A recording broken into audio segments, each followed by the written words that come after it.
Okay, so we are beginning sort of a new theme and in the Torah, and that is the final four portions of the book of Genesis.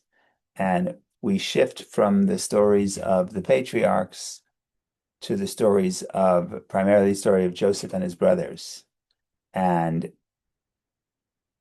it's the last four portions, and there's 12 portions in the book of Genesis. So it's the last, it's the last third of the book. And the story of Joseph is a great drama. It's a complicated story. It's a complex story. It's a great drama. And there are many, of course, many ways to read the story, and many layers to think about the story. In sh in short, I mean, it takes a few weeks for it to play out, and that's part of the drama. And I think it's the only place in the Torah where, in a way, you get cliffhangers. I mean, the biggest cliffhanger in the Torah is the end of next parsha. But even in this parsha, if you just read this parsha and you don't know where this is going, it's basically just a story of descent. Joseph's falling down, Joseph's downfall, and the turnaround only happens next week. And in real life, it took more. It took about 13 years for the turnaround to happen. So when you're looking at the story this week, it looks very bleak. But if you know the end, and maybe you shouldn't know the end, but that's part of the drama. The drama is as things look like they're progressing worse and worse, in reality, it's actually going to be a springboard for a greater achievement. So that's something interesting that we don't always see how the story is unfolding. There's a plot, and when you're in the plot, you don't always see the purpose of the plot. You don't always see that it's a plot. It looks like random events. And the most important thing to remember is that there is a plot, even if I don't feel that there's a plot, right? So remembering that there is a plot is in itself an important lesson of the story of Joseph. And there's a lot more to say, but we'll start from the basics. We'll start from the beginning and sort of think about the different layers of the story. And the story, of course, is that the father, Jacob, is loves Joseph more than he loves the other brothers, or at least shows favoritism to him. Actually, he says he loves him more than all the other sons. And at the end of the day, that causes the animosity and the jealousy. And then Joseph contributes to this jealousy because he keeps telling his brothers about the dreams that he's going to dream, that he dreams, and interpreted as the brothers are going to bow down to him. He's going to rule them. They're very upset.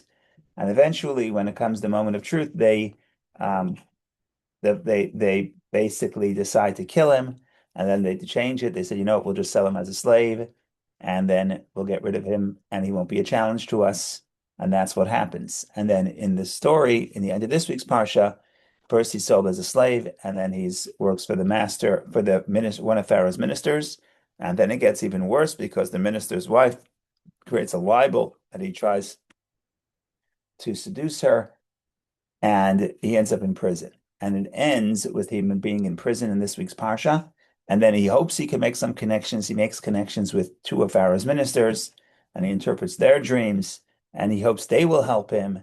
And well, one was killed. The other one, he hopes the Pharaoh's butler will help him.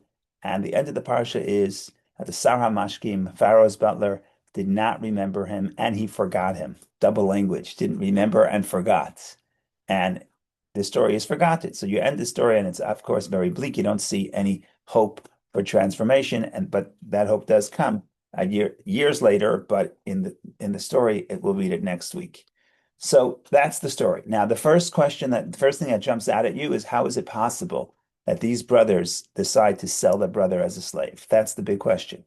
And I have many brothers, not not 11, but I have many brothers, and I get along with some, and I get along with some more than others, but I speak to everybody, thank God. But I don't know, we can get into a fight maybe, but selling your brother as a slave seems to be a little extreme. Now, how could these people who are righteous people, um, they become the tribes of Israel, and certainly uh, they're critical for the Jewish people.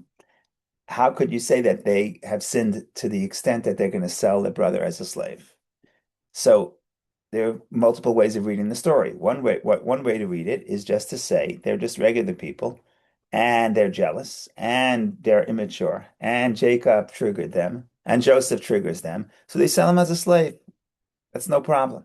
In other words, we're looking at them with less, we're looking at them and we're saying that they would do things that we wouldn't do. So that's okay. That's a fine story. That's a simple meaning. But there's also a deeper spiritual meaning and a Kabbalistic meaning, which hopefully we'll at least address a little bit of. But go ahead, Bob, please. Good morning, Rabbi. Um, in this docudrama that is Joseph, clearly we're not whitewashing anything. I mean, there's the good, the bad, the ugly. There is deceit, there's jealousy, there's duplicity, there is jail time, there's sexual intrigue. With all these details, are we to learn from the bad stuff, or should we focus on the good stuff, or do we just take it all in and try to make up our minds like the messy part of life is? Yeah, I think there's no question that the hero is Joseph. And as the story progresses, the hero is Joseph. Like all the other stories in the Bible, the hero is never perfect, right? Just because someone is the hero, you're going to say that you're going to try to learn from the hero. It doesn't mean he's perfect. So there's nothing wrong with finding fault. But yeah, Joseph himself is operating. Yes, so the short answer is yes. The short answer is life is not perfect. Nobody is perfect. And the question is, how do I respond in the circumstances that I find myself in? And in some ways, Joseph is the most I'll use the term that the Torah uses, the most successful person at that. If you look at the five books of Moses, nobody else does the Torah refer to as a successful man, Ish Matzliach. The only time the Torah says that someone is a successful man is Joseph. Now, Joseph is going to be successful later. Next week, he's going to be successful. He's going to rise to power, and he's going to be the second most powerful person in Egypt, which basically means the most powerful person in Egypt because he's running the place. But that's not where the Torah says he's successful. The Torah says he's successful when he's a slave and he's running his master's home, and when he's in prison and he's so successful that the prison warden puts him in charge of the prison. Now, it's a very strange thing to think about that you're going to tell me that the only person that the Bible says is successful is a slave, and then a slave in prison, right? So what is the Torah signaling to you? And the Torah is signaling to you that Joseph, no matter where he was, and no matter what happened to him, he didn't have self-pity, and he didn't just victim, he wasn't didn't see himself as a victim, but he always saw himself as how do I contribute and how do I make the best of my situation? And how do I contribute to others? And how do I help others? And how do I take advantage of the opportunities that I have in this situation? And in that sense, it doesn't matter what the situation is. And he's going to do the same when rises to power. But the point is, that's not what the Torah highlights, is that a person is successful when a person doesn't have any difficulties in their life. That's not what success is. I mean, it's wonderful. It's paradise. Maybe it's in the world to come. But that's my point. My point is the hero is not somebody that doesn't have challenges, not someone that's perfect, but the hero is somebody who is looking at the given situation that they are in and saying, what I want to be successful? What do I do? How do I move myself forward, move the situation forward based on the things that I have. And then that's it. Go ahead. But I was saying that the Torah is so perfect about word choice. All this nefarious stuff of Laban and Jacob and Esau and Joseph and pits and lions and tigers and bears. I mean, what is the are we supposed to learn as negative example, or is this trying to make the Torah more relatable to the rest of us? I think a little bit of both. I think it is. I think the point is that you could be, well, so we'll get to that. You know what? We'll get to that. We'll, Okay, we'll get to that as we move on. Make sure I address that by 10:50 or 10:55. will Uh, do. yeah. I may have to leave a few minutes early, but we'll address that. Just remind me. Yes, we'll address that. Absolutely. Go ahead, Karina, please. Just a comment that this remind me what you are saying about the hostages. And one of them, for example, I was listening before this class to Rachel Goldberg, the mom of Hirsch, and the stories about his son when he was a hostage. I mean, he was murdered there, but he was like inspiring others and helping others, and also hostages that survive. They tell about like how important this Hirsch was for them when they were in captivity. So it reminded me of that. Yeah, it's very, very powerful. And in some ways, just if you look at the end of this parsha, we usually don't talk about the end because who has time to get to the end? But the end of the parsha, Joseph is, where does the turnaround really happen? It starts with Joseph interpreting the dreams of the Pharaoh's ministers. Okay, how does Joseph know that they had a bad dream? So he wakes up in the morning and he's in prison and he sees these two ministers and he sees that they're upset. And he says, "Why is your face bad today? Why are you so sad today?" And that question is really the beginning of his redemption. That's what the Rebbe Mm, says. Because if you can go beyond, first of all, the answer is because if you ask me why I'm upset, because I'm in prison, that's a good answer, right? But mm, Joseph doesn't say it. Joseph says Joseph himself has reason to be sad. And instead of exactly. focusing on his own sadness, he's going to transcend himself and say, I'm going to try to help others.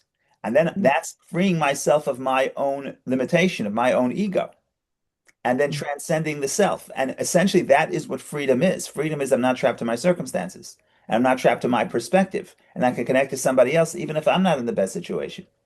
And then that's why it's no surprise that that's the point that ultimately is going to lead. If you want to trace back where did the turnaround begin, that's where it starts. It starts with him reaching out to help somebody else. And if you want to be mystical about it, you could say when he achieves spiritual freedom, which is self-transcendence, you go beyond the limitations of self. Then he also gets out of the limitations of the circumstances he's in, right? But that's very powerful to be able to be in a difficult situation and to be able to then go and influence other people and raise up other people. That's Joseph-like, and that's incredible. So thank you, Karina. Okay, so let's go back for a second. So the question is, what are the brothers? What the brothers are selling Joseph? What's happening? So Bob is right that a lot of time, nobody is perfect in the Torah, and there's some strange, difficult stories in the Torah. So it's not surprise. It's not that big of a surprise. But I would still argue that selling your brother as a slave is uh, is extreme. You don't like the guy, okay? You don't have to invite him to your Hanukkah party. But you don't have to take him on a Hanukkah. Yeah, you don't have to go. You don't take him on a trip to Florida. But to sell him as a slave seems to be extreme. Okay, so the question is, could we understand what context they're operating in, and what is the trauma in that family, and what is the intergenerational trauma in that family? And if you think about it, I'll say two things. First of all, Joseph loved Israel. Israel, meaning Jacob, loved Joseph and all of his sons. And Joseph shows favor, and the father Jacob is showing favoritism to Joseph, but many of the commentaries explain, certainly the Hasidic commentaries, that he sees Joseph, he really sees Rachel. And remember, he had two wives, and he married Rachel, and he loved Rachel. And then he was tricked into marrying Leah. Then he marries Rachel in addition to Leah. So already you have this tension between his two wives, and he loves Rachel. And because he loves Rachel so much, the Torah says Leah saw that she was hated. And even if you soften that she wasn't hated, you're not allowed to hate your wife. You're not allowed to be married to a woman who you hate. So he obviously doesn't hate her, but it means that in comparison to the love to Rachel, obviously he loved Rachel much more. So that's one thing. And then now this tension between the two wives is now passed on to the next generation. So it's not just he bought him a nice coat. There's deep-rooted tension in this family. But then you want to go even further back and you say, what was the history of this family up to this point? The history of this family up to this point is that there were a few children, and in every generation, going back to Abraham, one child was selected to be the heir who's going to continue the legacy of the patriarch, and the other child sort of drifts away. Then the question is how far he drifts away, depending on which child, right? So you have Abraham, you have Isaac and Ishmael. Isaac is considered the child of Abraham who carries his legacy, and Ishmael is first sent away in his lifetime, and then also he's not considered the primary son, and he's not considered part of the Jewish people. He's not considered one of the patriarchs of the Jewish people. And then Abraham has other children. Also, he sends them away to the east in his lifetime, and Isaac is his primary heir. And then the next generation, you have Isaac, and Isaac has twins, Yaakov and Esau. We read about that last week. And here a similar thing happens. Father favors the older one, mother favors the younger one. There's tension between the two. Ultimately, one is selected. Okay, now with this history, already two generations of this history where one child is selected, and you're one of the 12 sons of Israel now, and you see the pattern continuing, And you see that now Yaakov is favoring, the father is favoring Joseph, favoring one son. Theory, spell Gonzalo bean. What that means to you is what that means to you is that one child is going to be selected, and everybody else is going to lose the connection to the Jewish people or to Abraham's legacy. So now we're not just fighting over a tunic or a coat or who's going to get the nicer coat. It's that too, but the coat is the symbol to something much deeper. It's actually a spiritual conflict because if Joseph is selected, everybody else is going to be rejected. That was their fear. And what they missed is the change that happens. Once you have Abraham and Isaac, with Jacob, all Jacob's children are part of the Jewish people. And that's a theme that, if you look carefully, is a reoccurring theme in Jacob's life. The fact that he's going to have multiple children, and all of them are going to be part of his legacy. And you also see that at the end, the culmination, in a way, of the book of Genesis, at his deathbed, he blesses each child, and he gives each child a unique blessing and a unique spiritual path, and not only a spiritual path, but even a physical path. In other words, every child has a different occupation. He talks about the land that they're going to get in the land of Israel, and Israel is very diverse, right? And Israel is it's one of the only place, but in Israel you could be skiing in the Hermon in one day, and then you drive 5 hours, and you can be in 110 degrees in Eilat at the same day. So there's a big variation in the topography and the temperature and the types of land that you have in Israel. And if you're living on the sea, you have one lifestyle. If you're living on the mountains, you have another lifestyle. And before he dies, he blesses everybody, and everybody has their spiritual path. And that's the beauty, that there's no one way to be a Jew. There's no one way to serve, to carry the legacy of Abraham and Isaac and Jacob. There are multiple ways. But we know that, and maybe Jacob knows that, but the brothers don't know that. The brothers, all they have to look at is their history. There's also a beautiful medrash that when Yaakov first left his house, ran away from his brother a few weeks ago, and he Vayetze, before he's married, he's a single person, and he runs, and the Torah describes how it gets dark, so he goes to sleep, and it says he takes from the stones of the place and he put it around his head, and then he went to sleep. So he puts the stones for protection against the animals. And then you have the story of the vision of Jacob, the ladder that he sees, and the angels going up and coming down. And that's when God speaks to him, and he says, you can have many children, etc. Then the Torah says, when Jacob woke up, he took the stone that he put around his head, and he made it a place that has a monument to God. So the commentaries point out, the Medrash points out, if you look carefully, you see that there's a problem here. There's a discrepancy. When he went to sleep, it says he took stones in the plural. He took the stones of the place and he put it around his head. And when he woke up, he said he took the stone that he put around his head. So which one was it? Did he put one stone or many stones? Before he went to sleep, it was many stones. And after he went to sleep, it was one stone. So that's a problem. So the Medrash gives an interpretation. You have to understand, as we always point out, the Medrash could be talking, not everything in the Medrash has to be taken literally, because a lot of times it's symbolic or metaphor. So the Medrash says, look, the Medrash says that when Jacob puts his head down to sleep, all of the stones start fighting. Why? Each stone says, I want the righteous person to put his head on me. Now, God, all the stones are fighting. So what's going to happen? What should we do? How do we resolve this fight between all the stones? So the Medrash says God performs a miracle and says, you know what? He made all the stones one. All the stones became one. And that's the story, beautiful Medrash. But it solves the discrepancy in the verse that at night it was many stones, and in the morning it was one stone. And how did it happen? Because all the stones were fighting. Now, obviously, stones don't fight. So obviously, there's a deeper message here. And the one way to read the Medrash, the commentaries point out, is what's really happening here is he puts 12 stones because he's destined to have 12 children. And each child is saying that I'm the one who's going to carry the legacy of Abraham, and Isaac and Jacob. And what does God say? All 12 stones become one stone. All 12 stones are part of the same family. And that's God shows that to Jacob right away, as soon as he leaves. As soon as he's heading out of Israel to build a family. And there are many other references, even in that dream, God says, "Uparatzta, you'll burst forth east, west, north, south." So he says all four directions, but in a way, it could be referring to the four directions Four directions, you have four wives. And when the Jewish people traveled through the desert, they had four different camps. They were divided into four camps. And God is saying, you're going to be all four, right? So the model is changing. Instead of having one child who's the selected child to carry the legacy, there's going to be multiple children, and together they make up the Jewish people. So me and you, we know that. But if you're Jacob, if you're the other sons of Israel, you don't understand that. And therefore, Joseph is a threat, not just a threat that your father loves him more than everybody else, and therefore he's going to get more Hanukkah gelt or get a better gift. That's not the problem. That's not, they weren't that petty. There was a spiritual challenge, and therefore they felt that they have to get rid of him. And if they get rid of him, then he's not a challenge to them anymore. But what we're adding a dimension to the jealousy. It's not just they were fighting over who has the nicest coat, but they're fighting over who is going to be the spiritual heir of Jacob. Now, in a minute, we could talk about what was the difference in style between Joseph and his other brothers.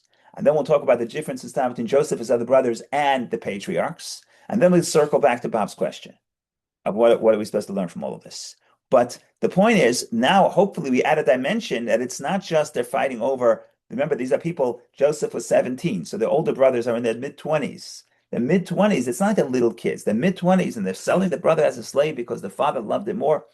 It just doesn't sounds incredulous. It doesn't sound like this is something that normal people would do.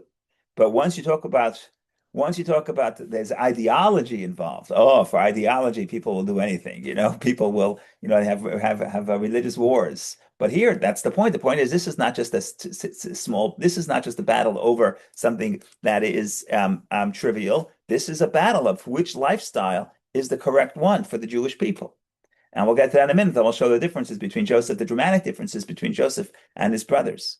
And now we know the tension, and now it's a spiritual tension. And now what we know why they're threatened. And now that was obviously a mistake. What they did was obviously wrong. And we're not finding excuses, and we're not defending them, but we're just saying to understand the story, you have to understand that there's multi-layered. It's not just jealousy of the father's favoritism, even according to the deeper interpretation, it's that as well. But it's what that represents. What it represents is the superiority of the spiritual path of Joseph over their spiritual path. And in those days, superiority, it's not just, okay, so they have a different spiritual path. In those days, at least in the family history up to that point, only one path is selected. So you're either in and out. And if you're not in, you're out. So that's a threat. Go ahead, Vicky, please. No, thank you, Rabbi. As far as brothers, nobody's looking for excuses for them, but I'm trying to understand Israel, Jacob. Yeah. He's been in the same tension in his own first family. So it's hard to believe that he's favoring Joseph just to make the brothers jealous. I think, can we just change the perspective the same as we did with dreams, which brothers misinterpreted as well, right? And say that maybe he was making Joseph like the example of how right. Study more, or maybe they have to be jealous of him being more spiritual. So maybe that was his intention. Yeah. So you're telling me is that when now we that was we focused on the jealousy of the brothers, but now let's talk about the favoritism.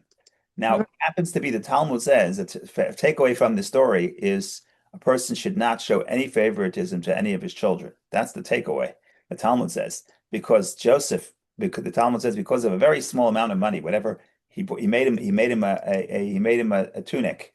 However, how much could a tunic cost? A few dollars. So because of a few dollars, Joseph was sold as a slave. And the end result is all the Jewish people end up slaves in Egypt, because that's really how the story projects. So you can trace it back and say, because of that little favoritism, he bought him a gift that was a few dollars more money.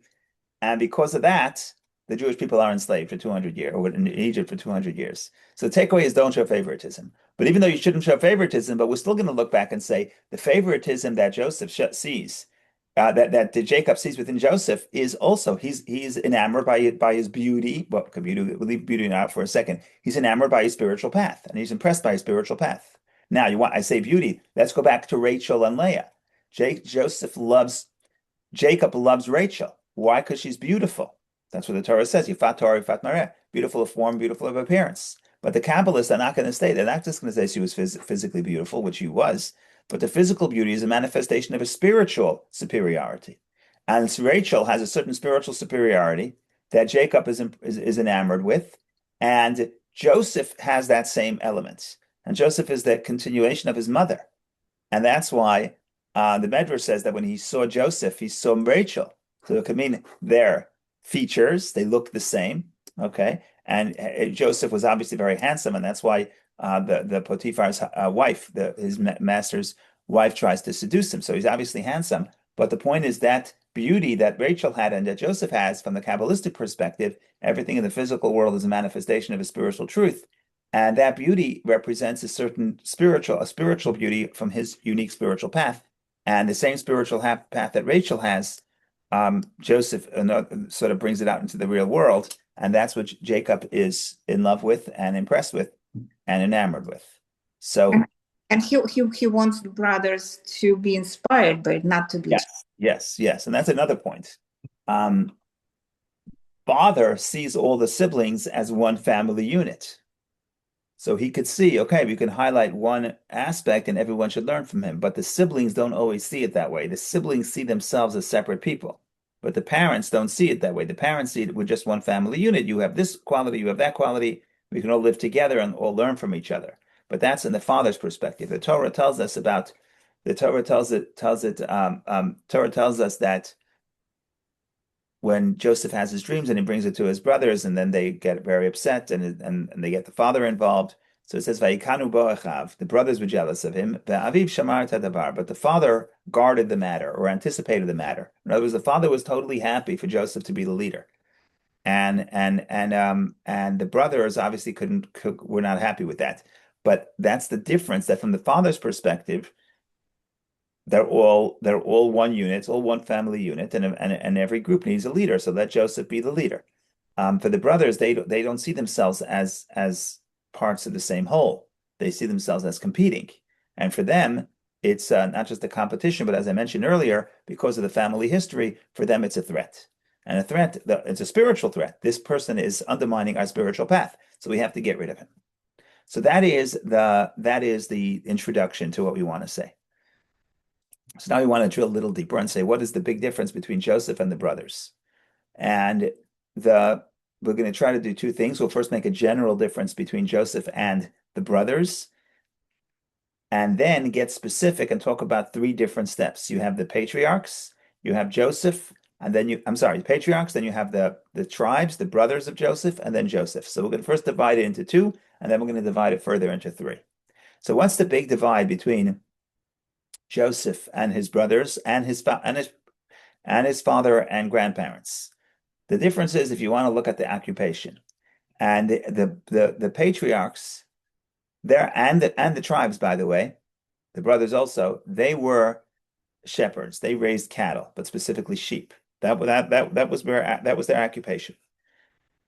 And why was that their occupation? So you say, well, that's just what they did. But they were not really invested in agriculture. Isaac a little bit, but not the other patriarchs. And Isaac also invested in agriculture, but he was in a sort of a secluded area. So the idea here is as follows, that if you're a spiritual person, the best occupation you can have is to be a shepherd. Because what does a shepherd do? A shepherd takes the sheep and outside of society, outside of the city, and you're out in nature, and you have plenty of time.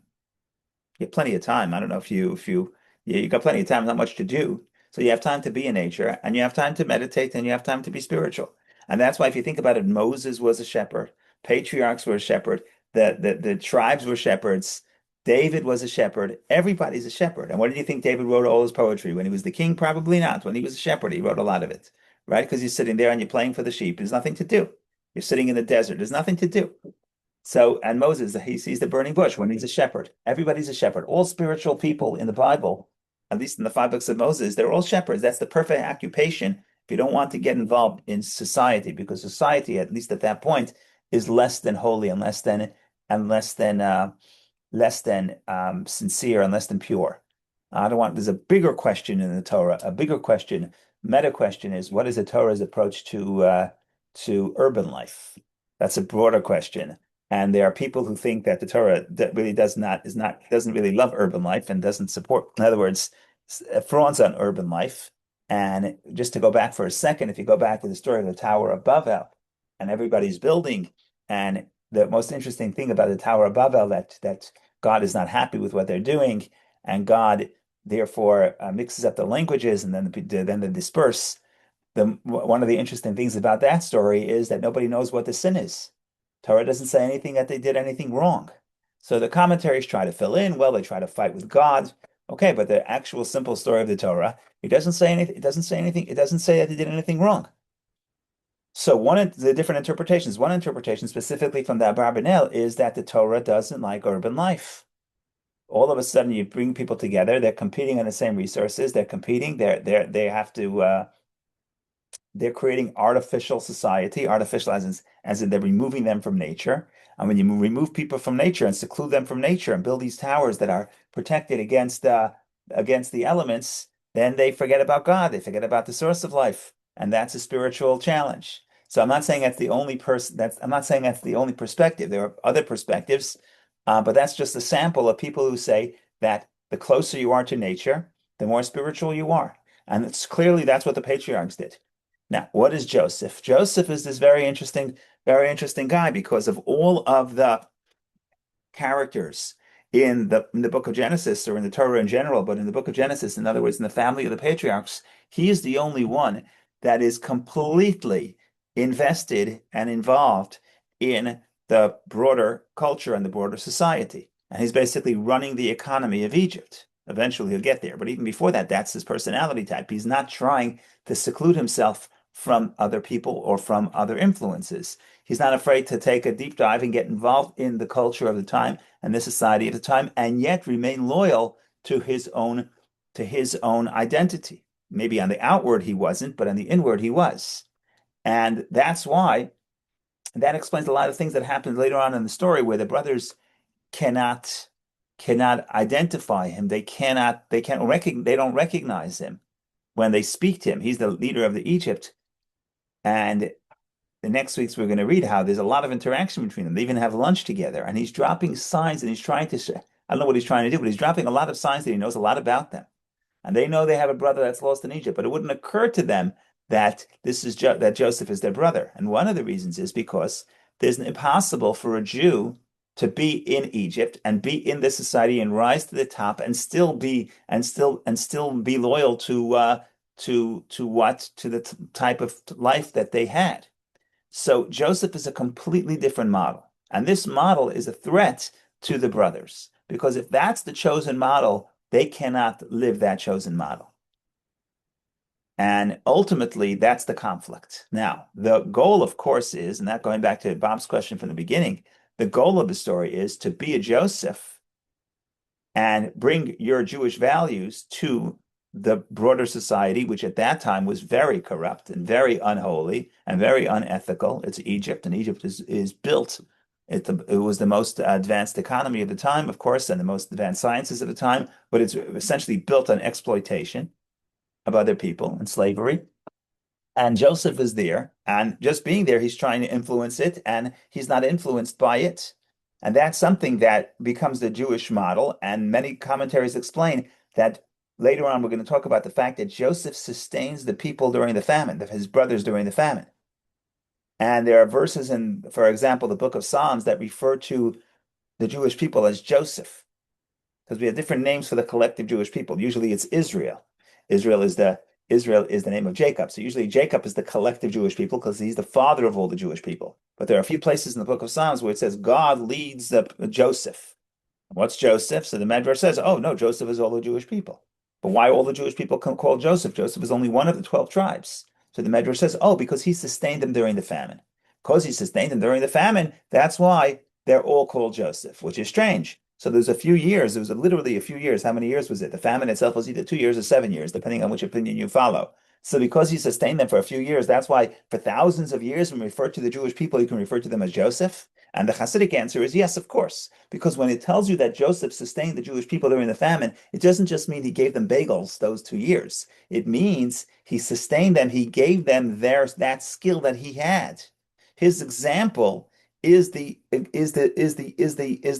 what taught them that you could be in a famine, in a spiritual desert, and yet not only not be affected by the surrounding culture, but actually impact it. And that's something that the brothers didn't have, and the patriarchs and matriarchs didn't have. They built a different lifestyle. They were secluded. They were shepherds. And Joseph is this completely different model. Now, for Jacob, when he sees Joseph, he's in love with Joseph. This is amazing. If you could do both, if you can be in both worlds, that's amazing. And according to the Kabbalah, that's Rachel. Rachel is considered Alma D'Itgalia, the revealed world. She can express her ideals in a way that in a way that other people could not. And then Joseph is a continuation of Rachel and bringing the spiritual values in a revealed way and in a way that he doesn't have to. He's aware of the society, of the broader society and broader culture, and he interacts with it, and he engages with it, and he influences it, and he's not influenced by it, at least not internally. And that's something that, of course, Jacob sees that even if Jacob himself cannot replicate that, Jacob himself is impressed by that or enamored with that, and of course favors that. But the brothers, it's a total spiritual threat to their lifestyle. So if they were told explicitly that, well, you do your thing, he'll do his thing, we'll live happily ever after. But at that point, they didn't really realize that you can do both. It's going to be one or the other. And they didn't realize that if your brother is the leader, it just doesn't mean he's replacing you. It means he's serving you, because in a way, the leader serves the people. Talked about that on Tuesday with the Hanukkah symbol, but we can talk about that. Maybe we'll get to that another time. But the bottom line is, now it's already a different story. It's a question of which path is superior and which path is the goal and which path is supportive. It doesn't mean you don't have to have certain people that are sort of dedicated to spiritual life, just like you have in every culture. You have the philosophers who are involved in ideas, but it means that we need everything. And in a way, the goal of the Jewish people is going to happen through Joseph. And going back to Bob's question, what is the purpose of all the story and why all this tension and all these negative situations? That's the whole point. The whole point is, even when he's being seduced by his mistress, the wife of his master, even then he ultimately remains loyal to his own values, and that's the story. That's Joseph. That's the character that the Torah is portraying about Joseph. Go ahead, Bob, please. Just a question about if the brothers were not that spiritual anyway, even to understand the what was happening under the peel, so to speak. Yeah. Why did they even care that he had this spiritual superiority? So I wouldn't say they weren't spiritual. I would say that they weren't. I would say it's not a question if I'm spiritual. The question is, it's not just am I spiritual. My question is, could I play in this game? Could I play in this lifestyle? So everybody has challenges. Joseph himself had challenges. In other words, the Torah himself describes that Vayemaen, when he says he refused the advances of Potiphar's wife. There's you read the Torah, so you know. So the cantorial note is shalshelet, which means that you drag it out. An existential moment. Existential moment, and the point is that it's a challenge. So Joseph is challenged, and the brothers are challenged. It's not a question, are they perfect? Everybody struggles with spirituality. The question is this the arena that I can play in? They could play in an arena where they are separate. So even they could be the most spiritual when they're separate. If they're going to go into a place, if they would go into the culture of Egypt, they would have they wouldn't be able to play in that arena at all. So that's why they can't do it. That they don't want to play that game. By the way, when it's the most clear when the brothers finally do come down to Egypt. They come down to Egypt. Joseph gives them a place because they ask for it, a place called Goshen, which is a different region. It's outside of the big city, and they don't hang out with Joseph. And Joseph doesn't hang out with them either because he's involved. He's in the palace. He has to go to the White House every day. And only when Jacob gets sick, it says that Joseph takes his two sons and he comes to visit Jacob.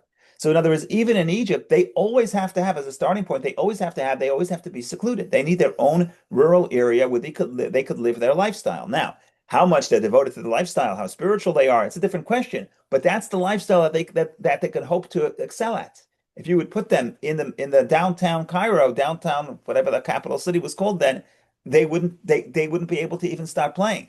So everyone's in their own arena, and nobody's perfect in their arena. But the question is, Joseph's arena is a completely different arena. It's a completely different ballgame. It's revolutionary compared to the tribes, and even compared to the patriarchs. And in that sense, In that sense, when we say the brothers are trying to be spiritual, it doesn't mean they are or they aren't, but it means that's where they feel. If you're to connect to God, you have to do it in the field. You have to do it with the sheep. You have to do it separate from the pressures of modern society. Modern, I mean 3,800, 3,400 years ago, but it was modern then. It's not modern now, but it was modern then. So, but Joseph doesn't have those limitations. Joseph, again, he's also not perfect and he also has challenges. But um, the whole idea is that he can operate in the other arena. And to your point, the glow or the darkness of Egypt was so severe that they were in front of their brother and didn't even recognize him. Right, right, right. And this, I think, will echo in the future the Miraglim not wanting to be part of the Correct. modern society. Correct. The spies don't want to go into Israel because it's again there. There it's a little bit different because they're not going into Egypt is actually more challenging because here you're called upon to make your own society. Even that the spies don't want to do. But going into the Egyptian society, that's on a whole nother level, right? That's something that even at the time of the Jews entering, most Jews were not called upon to do that. I mean, after, over the course of our history, we have because most of our history we were in exile. But that we get from Joseph, right? Joseph is the model of how you operate in exile. There are different models. There's the Jacob model, there's the Joseph model, but Joseph has his own way of doing it.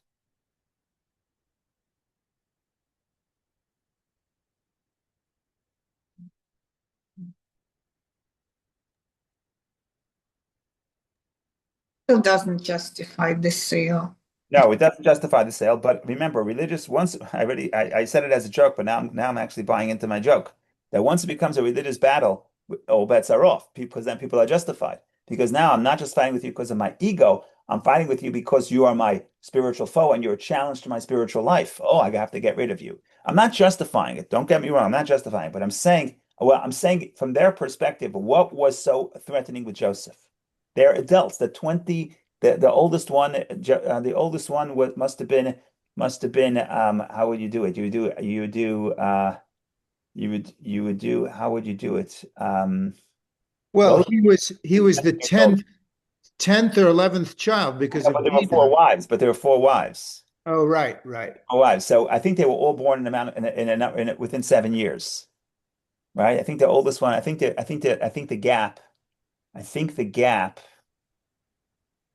gap between them is like a 7 year gap. He's ready to go. He wants to go. Yeah, because he wants to go back. Right, as soon as he marries them, then he has 7 years, and then he wants to go back once Joseph is born, and then Lavan says, "No, stay more time for another 6." And he stays another 6 years. So the way he works for 7 years to marry Rachel, then he's tricked. He marries Leah, and then he marries Rachel a week later. Then another 7 years, and those 7 years, all 11 sons were born. And then there's another 6 years that he lingers there.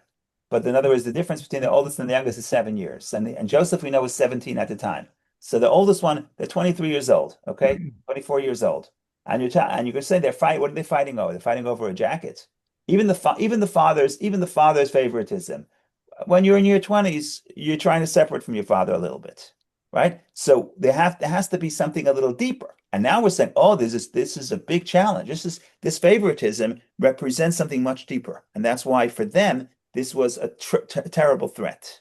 Terrible threat. Not justifying the way to get rid of the threat, but we are saying it is a big threat. It is a big threat to their lifestyle. That's what I'm trying to say. Well, it's not me saying it. I'm just telling you what the Hasidic commentaries are saying. Okay, there's one more point, one more subtlety that I want to get into. I just want to check how much time I have because I'm dependent on a few things here. Um,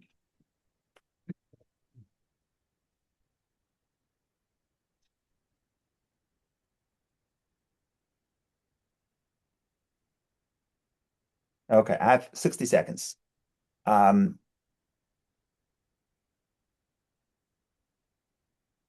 the difference between Kabbalah gets specific about the difference between the tribes and the patriarchs. The patriarchs, according to the Kabbalah, are in the world of Atzilut. They're in the most spiritual world. The brothers are already the worlds of Biyah, the lower three worlds. What it's really saying is as follows. The patriarchs, we said, were separate from the world, But even if you took Jacob and you put him in Haran, you put him in Egypt, he's there, but he's not there. He's in a different plane. He's in a different world. So maybe he's technically sitting in downtown Egypt if he were, but the tensions and the pressures of this culture were not enticing to him. In other words, you could be in a space but be above. So in other words, the patriarchs are above. The brothers, the tribes, they're in the lower world. So they're susceptible to the pressures of Egypt or to the temptation of Egypt or to the culture of Egypt. And therefore they have to separate. So all I'm trying to say is that the separation of the tribes and the separation of the patriarchs is a different separation. Because when we say that the patriarchs were separate, what we mean is that conceptually they were separated. Even if technically they could have been in Egypt, but they would always be removed because they are in a different spiritual plane. So what's enticing to Egypt is not enticing to them. They're in a different world. So they're separate by default. Doesn't matter where they are. The brothers have to actively separate because for them, Egypt is enticing. And therefore, the only way to maintain their own spiritual integrity would be to separate. So in other words, for the patriarchs, Egypt doesn't matter. It's just not a thing. It doesn't go onto the radar. It's not enticing. For the tribes, it is enticing, and therefore you have to separate from it. And Joseph, in a way, is greater than both. Because Joseph is in Egypt. And Egypt is meaningful for him. It's not he doesn't care about it. He wants to be successful. He wants to succeed in running the economy. He wants to be successful in Egypt or wherever he is. So he is in that culture and he cares about what that culture cares about. And yet he could stay loyal to his patriarchs. That is a much deeper place, even than the patriarchs. Because the patriarchs, in the language of the Kabbalah, they're in Atzilut, they're in the spiritual world. The tribes are in the three lower worlds: Bria, Yitzia, Asiya, action, formation, and creation, action, formation, and action. Three lower worlds. They're in the state of creation. So for them, the world matters. For the patriarchs, the world doesn't matter, meaning the concealment of the world. So the patriarchs, the world doesn't matter. They just want to cleave to God. For the brothers, for the tribes, the world is important and enticing. And therefore, the only way to remain loyal to a spiritual idea is to separate yourself from the enticement of the physical. And Joseph is in a way greater than both, because he could be, while in the lower worlds, he could be connected to the spiritual worlds. And he's not like Jacob. In other words, if he's sitting next to Jacob, they're in a different plane. For Jacob doesn't care about it to begin with. Jacob is like a philosopher, he only cares about ideas. Some people just care about ideas. You show them temptation, they don't care. They're not in that world. It's not meaningful to them. But for Joseph, it is meaningful. And the culture is meaningful. And yet, he could be in the world, he could bring the holiness of the Atzilut to the highest world down to the lower worlds. So and no one would accuse him of assimilation, the first example of assimilation. They would. And that's why he was misunderstood by the brothers. That 100% they would. But truthfully, at least the Kabbalists don't take it at all. They say no. They say the whole idea of Yosef, like Rachel, is to be able to bring Atzilut, to be able to bring the spiritual values into the broader culture, and not by superimposing it, but by being part of the culture. And therefore, he's susceptible to claims of assimilation. And today, a lot of people like to think of Joseph as assimilated, but we're going to say no. Joseph is not assimilated. Joseph is bringing his values. Assimilation means you lose your own identity. That's assimilation.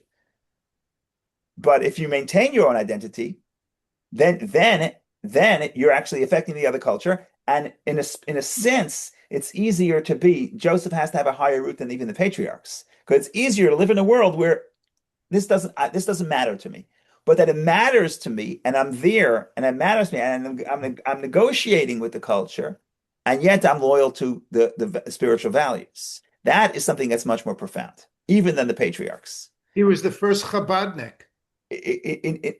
In a way, yes. For Chabadniks also, some Chabadniks, you also have the spectrum. Some people that are just so spiritual, they don't care. They don't care. The world doesn't bother them. And some people are very affected by the world.